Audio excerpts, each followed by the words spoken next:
Jerry wouldn't wear the Santa cap. I am. He found another hat that he prefers. Anyway, thanks again, Jerry. Thank you. Up next, rock and roller Gene Simmons from Kiss. but first, this is Today on NBC.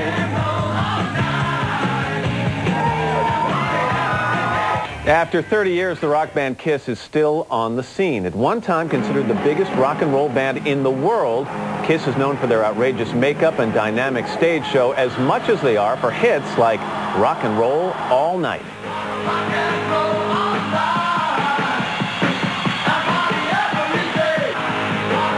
Founding member Gene Simmons has written a new book called Kiss and Makeup. Gene Simmons, good morning. Good morning. I don't know how you get your face to work before noon.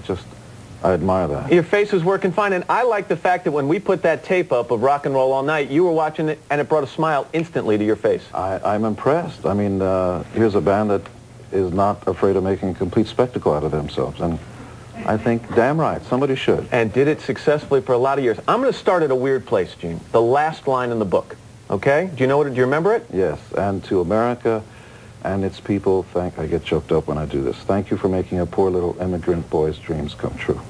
This book is the story of a kid from Israel who came to this country and made it huge. Yeah, I was a poor little kid from Israel, and my mother's a concentration camp survivor from the Nazi Germany concentration camps, and I came to America at about 8.5 years of age, and had no clue what America was all about. I had never heard of anything, and all of a sudden it was Superman, and everything was larger than life. The people were big, the food was big, the women were big, everything was big. And it didn't have any limitation. You mentioned 8 years old. You didn't become a rock star at 10 years old. You had some pretty typical jobs. You were a paper boy. You sold comic books. You were a Kelly girl. I was. I typed 90 words a minute to this day. So how do you go from being a Kelly girl to a rock star? You watch television and you see a bizarre-looking band come on called the Beatles, who all the girls were sort of going crazy about it. My mother thought they looked silly, but I said, that's a good job. And then I combined that with all the things about America that I love, the science fiction, the fantasy, the movies, just all the larger-than-life size stuff. And so every band that I saw always disappointed me, because there's always one guy in the front going, look at me, and the rest of the band you sort of forget about. And so what would it like to do the Beatles on steroids? What would it like to put together the band I never saw on stage? Makeup, fireworks, bizarre... The name right there at the back of the stage. Great promotion. In-your-face attitude. And while everybody else was content to do a rock and roll band, I wanted to be in a rock and roll brand. I wanted to be Disney with no overhead.